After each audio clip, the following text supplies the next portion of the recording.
Not long ago, on an ordinary Tuesday morning, a woman in her 60s from Bath got in her car. It was daylight. The road was dry.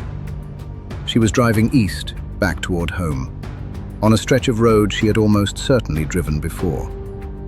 Just before the Long Barrow roundabout, on the single-lane stretch that runs past Stonehenge itself, her car met a lorry traveling the other way. She died at the scene. The lorry driver walked away without a scratch. The road, one of the busiest holiday routes in England, was closed in both directions for 18 hours. There was no ice, no darkness, no dramatic weather, just an ordinary carriageway in daylight, on a road that half of England has driven at some point in their lives without a second thought. This is the A303, and this is the 8 miles of it that keeps closing for a full day at a time. Here's the strange part. If you searched for Britain's most dangerous roads, the A303 wouldn't be near the top of the list. That title tends to go to the Cat and Fiddle in Cheshire, or the A61 near Barnsley, or a scattering of twisting Pennine roads most of us will never drive in our lives. The A303 doesn't have a fearsome reputation. It doesn't have hairpin bends or sheer drops, or a nickname like the Road of Death. Millions of ordinary families drive it every single year without incident, on their way to a caravan in Devon or a cottage in Cornwall. And yet, this one specific stretch, 8 miles running past Stonehenge, keeps producing the kind of crash that shuts the road for the best part of a day. Not once, repeatedly, year after year. Highways. England's own explanation for the crash risk here is almost bureaucratic in how plainly it's stated. The road, they say, causes congestion, delays, and an increased risk of accidents. Read that sentence again. That is not a warning being invented for a video. That is the government's own language about its own road. The numbers behind it are simple enough to say out loud. Around 24,000 vehicles use this stretch on an average day. At weekends, and right through the summer, that climbs past 29,000. The road was never built to carry that much traffic. It's carrying close to double what it was designed for. And on the short, single-carriageway section that runs past the Stones, it can take drivers the best part of an hour just to get through. So here is the thing worth sitting with. This road isn't dangerous in the way people usually mean when they say dangerous. It's not a road that punishes you for driving badly. It's a road that punishes ordinary driving, done by ordinary people at exactly the wrong 3 seconds. That is the part that doesn't show up on any list. A road doesn't have to be famous for danger to keep killing people. It just has to have one specific, badly designed few hundred meters, and enough traffic passing through it, and enough people who've only driven it once or twice in their lives. The A303 has carried travellers between the southeast of England and the West Country for a very long time, long before it had a number painted on a sign. In 1958, the government made it the country's chosen route from London to the southwest. It has carried the same holidaymakers in the same direction for the best part of 70 years. And for almost all of that time, it has run within about 200 yards of Stonehenge itself, close enough that for decades, tourists standing among the stones could watch a line of cars crawling past at walking pace, engines idling, families arguing in the back seat about whether they'd ever get there. Governments have been trying to fix this exact stretch of road since the 1980s. Not for a year or two, for over 40 years. Plans for a tunnel were drawn up, consulted on, costed at over £1 billion and cancelled. Then revived. Then challenged in court. Then approved again. As one government minister put it, this 8-mile stretch became one of those totemic projects symbolizing delay and obstruction. A joke among civil servants, long before it became the subject of anything else. 40 years of governments failing to fix a known problem is not a small detail. It tells you something important before we even get to the mechanism. This isn't a secret danger nobody noticed. It's a danger everybody in Whitehall has known about since before most of today's drivers were born. And nobody has managed to close the gap. So if it isn't a mystery, and it isn't a secret, what actually kills people here? The answer isn't the road surface and it isn't the weather. The answer is a single moment of geometry, repeated thousands of times a day, at the exact point where a wide, fast, forgiving road suddenly stops being wide, fast, and forgiving. Picture the drive the way most people actually make it. You leave London or Basingstoke or Winchester, heading west with the boot full and the kids already asking how much longer. For the best part of an hour, the A303 is a proper dual carriageway. 2 lanes each way, wide verges, easy overtaking, nothing to think about. Then, with very little warning, the road signs start counting down. Dual carriageway ends. 1 mile, half a mile, and the road you've been coasting along for the last 40 minutes narrows, without ceremony, into a single lane in each direction. You pass the Countess roundabout. The traffic bunches. Somewhere on your right. If the light is right and the queue has slowed enough, you catch your first proper glimpse of the stones themselves. Closer to the road than you expected. Close enough that you understand, for a second, why people slow down to look. You keep going. Winterbourne, Stoke. The Long Barrow roundabout. For a few miles, you are sharing a single lane with lorries, caravans, motorbikes, and someone 3 cars ahead who has just decided this is the moment to overtake. And there is a good chance you have done this drive yourself. If you have ever taken the family to Devon or Cornwall for a summer holiday, you know this road.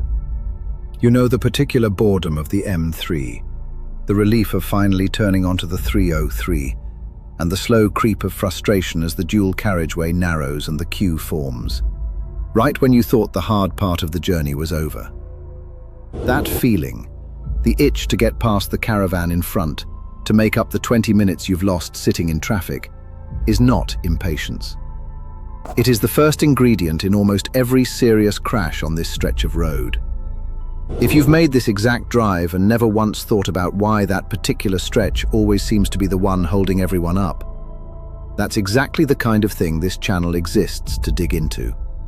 Hit subscribe now, because we're about to get into exactly why that queue turns into something much worse. Start with the geometry itself.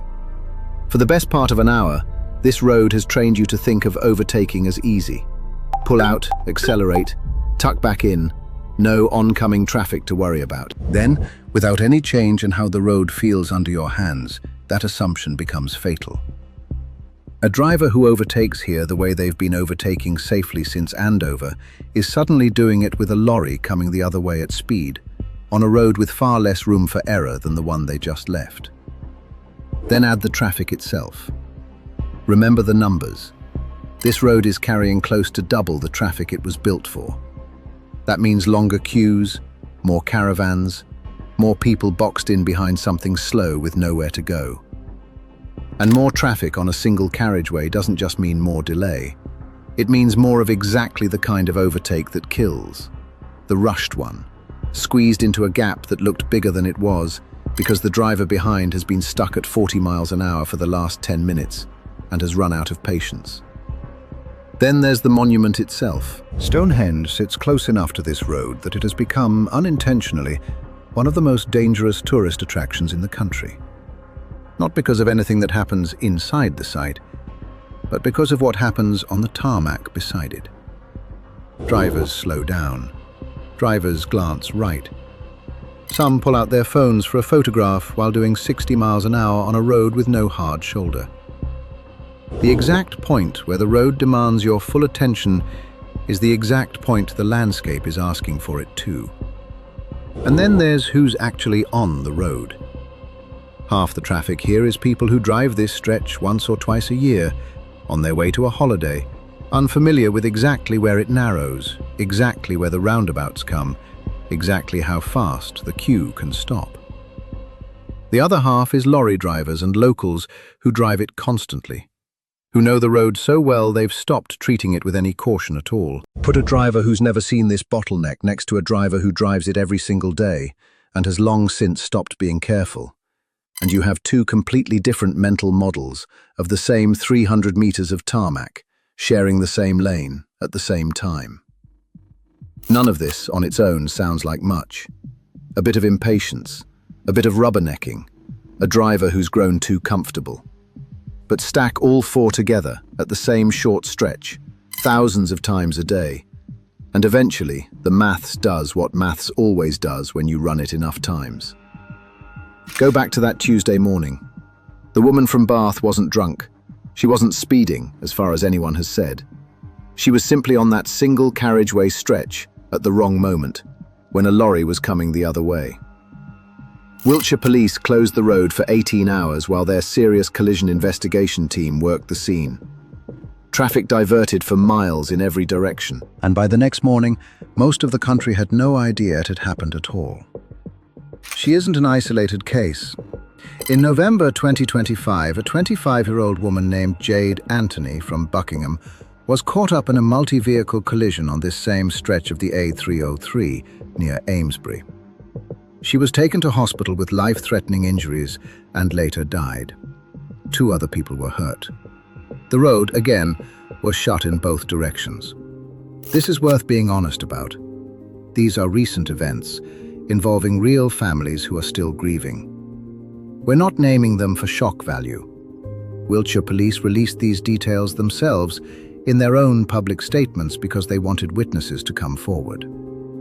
We're repeating them for exactly the same reason the road safety data exists at all, so that the next family who makes this drive understands what they're driving through. And it isn't only holidaymakers traveling at speed who end up as part of this pattern. Some years back, on the same road further west near Mere, a Honda and a Peugeot met head-on.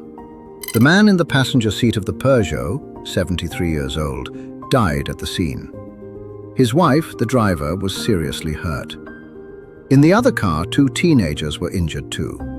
Nobody involved had done anything that any of us would call reckless. It was, by every account, an ordinary family car journey that ended on an ordinary stretch of the A303. That's the part that should sit with you longer than any statistic. You don't have to be young or tired or careless or in a hurry to end up part of this. You just have to be on that particular stretch of road at the particular moment someone else's judgment runs out. This channel exists because most of the roads people drive without a second thought have a real story behind them, one that never gets properly told. If that's the kind of thing you want more of, subscribe now. There's a lot more of Britain's roads we haven't got to yet. It would be easier in a way if this road were simply badly built, or if the drivers involved had simply made an obvious, avoidable mistake. Neither is quite true. Highways England has known about this exact stretch since before most of today's drivers passed their test. Chancellors and transport secretaries have stood up and promised to fix it for 40 years. The problem was never hidden. It just sat there, year after year in plain sight, while millions of ordinary families drove through it on the way to their summer holiday. The road isn't trying to catch you out. It's simply built in a way that turns an entirely normal decision, overtake now or wait, into a much higher stakes one for about 8 miles, and then goes back to being an easy road again on the other side. Most people who drive it never notice the difference. Most of the time, nothing happens. And that, in its own way, is exactly what keeps catching people out. A road that behaves for thousands of ordinary trips teaches you, without meaning to, that it's safe. Right up until the one trip it isn't. So if you're the one making this drive, and if you live in the south of England, there's a good chance you will, sooner or later, a few things are worth knowing before you set off. Know exactly where the road narrows before you get there. It happens at Countess Roundabout heading west and doesn't open back up until past Winterbourne Stoke. That's not a place to be planning an overtake you haven't already thought through. Check the traffic before you leave, not after you're stuck in it. National Highways publishes live updates for this exact stretch because they know, as well as anyone, how often it backs up. If you want a proper look at the stones, plan a stop at the visitor centre. Don't try to take it in from the driver's seat at 60 miles an hour on a road with no hard shoulder to pull into. And if you're coming home from a week at the coast, sunburnt, tired, with a car full of sleeping children, treat that last hour on the single carriageway as the part of the journey that actually needs your attention, not the part you're already mentally past. Before we go back to where we started, if you'd like to know the real story behind the next road you drive without thinking twice, subscribe. That's what this channel does. Every week, one road at a time. Go back, one last time, to that Tuesday morning. A woman from Bath, on a road she'd driven before, on an ordinary journey home. No ice, no storm, no warning of any kind. Just a lorry, coming the other way, on a lane that was never quite wide enough for both of them at once. She wasn't a statistic when she left home that morning. She was somebody's neighbour, driving back from wherever she'd been, on a road that half of England has driven at some point without a second thought. You'll probably drive it too, someday.